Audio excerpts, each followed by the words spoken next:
So, I mean, once you've like kind of gone through all these key things like, okay, the implementation feasibility, my implementation capacity, including my resolution capacity, and all of these things, you have to then decide on, once you've analyzed all of those things, decide on your implementation strategy, okay, and your tactics. So this is something that's often neglected. People, what they do generally is tend to just like kind of follow the paper, follow the planning, following the chronogram, right? But we're talking about humanitarian interventions here that are often in, well, they should most of the time be in crisis situations or post-crisis, are often in armed conflict or emergencies, and are challenging, right? They're challenging interventions because they're in challenging circumstances. And what they're trying to do is important. I'm not saying that other things aren't important, but this is very important. That's the whole point of humanitarian action, to bring about change, positive change, and remember, as quickly as possible, right? Because people are in very bad circumstances, so you don't want the impact to be coming very, very slowly, yeah? Our job as program implementers is to make sure, as I keep saying, that the impact is as maximum possible. The beneficial impact, the beneficial situational change that I generate is as fast as possible and as broad as possible for as many people as possible, right? So once you've analyzed all of those things, your implementation capacity, your resources, whatever, all of those things, you need to decide on your implementation strategy, okay? How you're going to implement. And that requires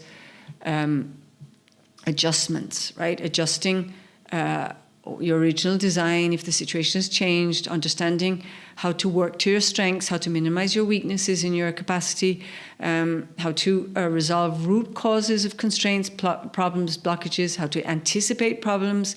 And when we talk about your implementation strategy, it's more about what you're going to do when that happens, right? How you're going to do things and what you're going to do about certain things, right? So if you've detected that you have 7 blockages, right? Your implementation strategy is a strategy that encompasses what you're going to do about that, and encompasses a lot of contingencies, as we talked about before in the design phase. What if this happens, then this is what I'm going to do.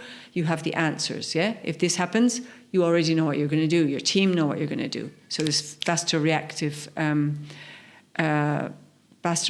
that are already meditated and not spontaneous, quick solutions, band-aid solutions that will cause more problems in the long run. You have to know the skill level of your team. They remember the implementation capacity, their motivation levels, their energy levels as well. No, and you have to know a lot of things. And then you have to think of your implementation strategy as the how you're going to get things done to the maximum benefit, and it needs to be adjusting all the time, right? Because your other factors are adjusting.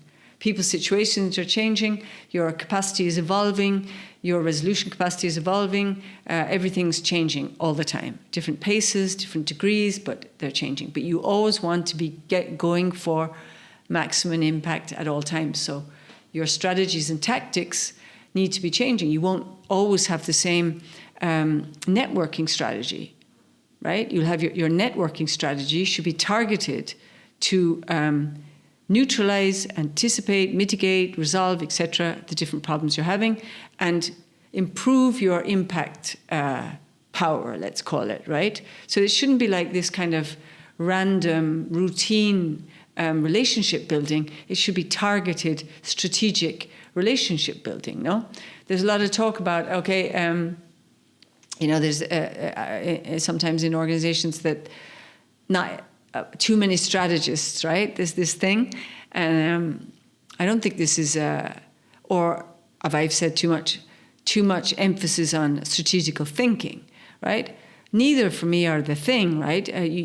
There's certain strategies you have to have, like engagement strategies, like targeted engagement strategies, like targeted resolution strategies, but these are inherently strategic. Yeah, but you don't have to be like thinking all day strategically, but you do have to be analyzing the right things for the right reasons at the right times.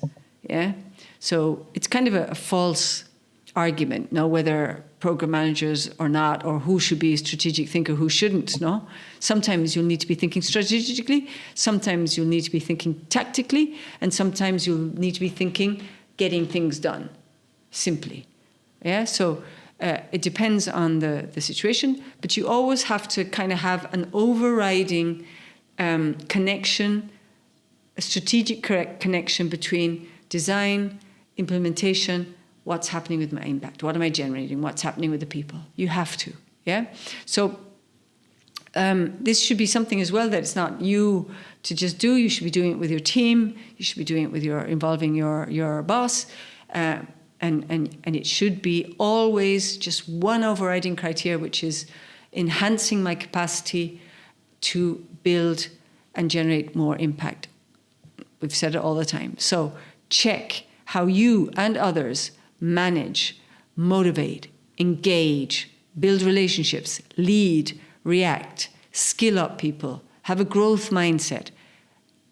What's the emotional intelligence level as well? All of these things are really important and often neglected in the rush to get things done, right? It's not about getting things done, right? It's about generating, I'll say it one last time, positive impact for as many people as possible. It's about generating situational change for the better. It's about having an improvement mindset, not for you, not for your systems, but for the people you're trying to help. And I won't say it again, I promise.